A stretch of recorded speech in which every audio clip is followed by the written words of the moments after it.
So tell me a little bit about the day-to-day lifestyle. I mean, where, what did you eat? Sleeping quarters, friends. When you say sleeping quarters, I gotta grin. I don't know what they are. I mean, you slept where you could and not too often. We slept in foxholes. We never pitched a tent. We were on the move. We were covering a lot of territory. The day-to-day activity, well, it's usually one campaign after another. We were on a race to get to Berlin before the Russians got there.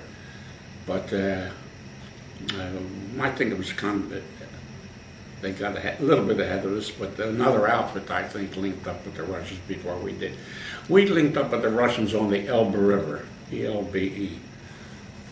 They were shooting at us for 2 or 3 days, and we were shooting at them. They thought we were Germans, we thought they were Germans. Until we heard some Russian. I speak a little Russian, and I yelled across the river or something, and they yelled back, and we ran out in the middle of the river with our clothes on and embraced and shared a bottle of vodka with them. Oh, that's great. So going back to your day-to-day life a little bit, were you walking? Were you taking trucks? Were you in jeeps, or did you walk across Europe? Most of the time we walked, but there were times when we'd climb aboard a tank, not the whole outfit, naturally.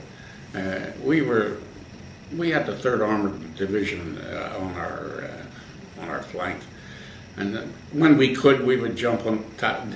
Then obviously hold too many guys, but where we could, we would jump on a tank and hop a ride where we could. There was very little mechanized movement with us. We were foot sloggers mostly. And so sleeping in foxholes. Let me get back to that. Sure. Did you have blankets at least? Did you have fire? I mean, no, none of that. None of the guys. And it was cold.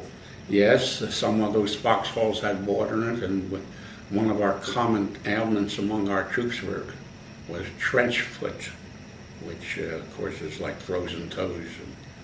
And they were given a Purple Heart for that. So the guys could just about walk. So I assume you were involved with treating guys with trench foot? Yes. So what do you do for a guy? We couldn't do much but wrap them if necessary, give them some painkillers, and get them evacuated. I mean, it depends upon the degree. But we had to call for litter bearers quite often. Our job was to minister for the first aid as soon as they were hit, and then someone else's job was to get them. So it sounds like you were involved with a lot of tourniquets maybe, and oh yes, painkillers. Right. You see in the movies all the time the guys taking out the morphine and stabbing it into an arm. Is that yes. pretty much what you did? Pretty much.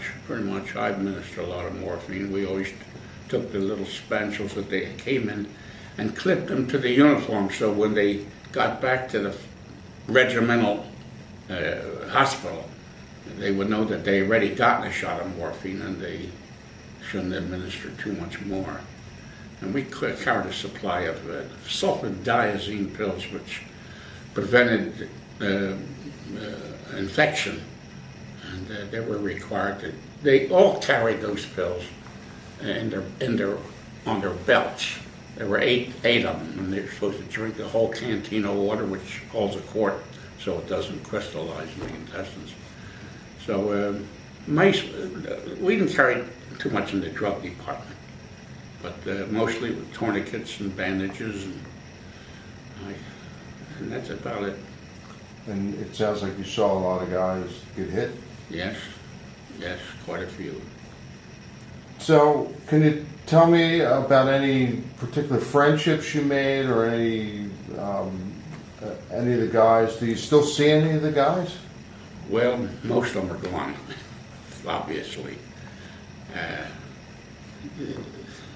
No, we don't see anymore. There were a couple of them that lived locally, but they were from all over the country.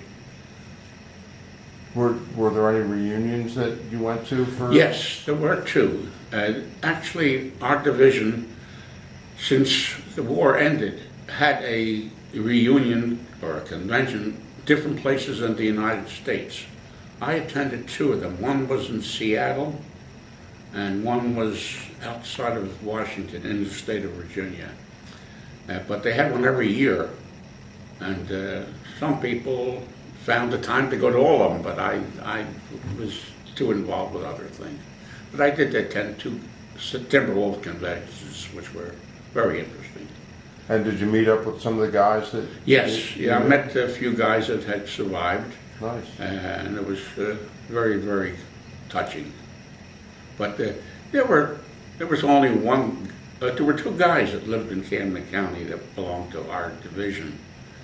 They're both gone. One was down in Swedesboro, and the other was a Camdenite, believe it or not. And I knew him. I had known him before, so Was it right? yeah, and it was quite a reunion seeing him on the battlefield. In fact, I came home with him when we were discharged. We came back from Monmouth, New Jersey, Fort Monmouth, and his father, as a matter of fact, brought me to my home. So, do you remember VE Day? Do you remember where you were? Absolutely. You know, he said, remember where everybody knows where they were when Kennedy was killed or when Pearl Harbor was attacked. So you know exactly where you were on the date of your discharge. It was on December 13th, 1945. And I was in Camp San Luis Obispo in California. And I got my discharge there and flew home from there. And on that particular day, the camp emptied out and everybody ran. We were about 200 miles from Los Angeles, and it seems everybody ran there. When on VE Day, I was in Hollywood, kissing every gal who would let me. So, if you were on the West Coast on VE Day, weren't you thinking that you were going to be sent to Japan or to the Pacific War? Absolutely. That's why I was on the West Coast. When we came back from Germany, we were prepared to make a beachhead, in the invasion of Tokyo. And we were out there to do practice beachhead landings. And the war ended, bombs dropped in, what was it, August? Or? I think it was in April, but I'm not sure, of 45.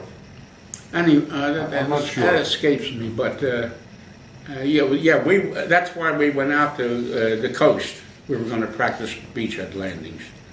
And so the war ended while we were on a troop train on the way across the country. We saw people excited holding up newspapers at us. And So this is we didn't know VJ what Day. happened. This is VJ Day, yes. And then when we found out, the day before we arrived at Camp San Luis Obispo, that the Japanese had been attacked.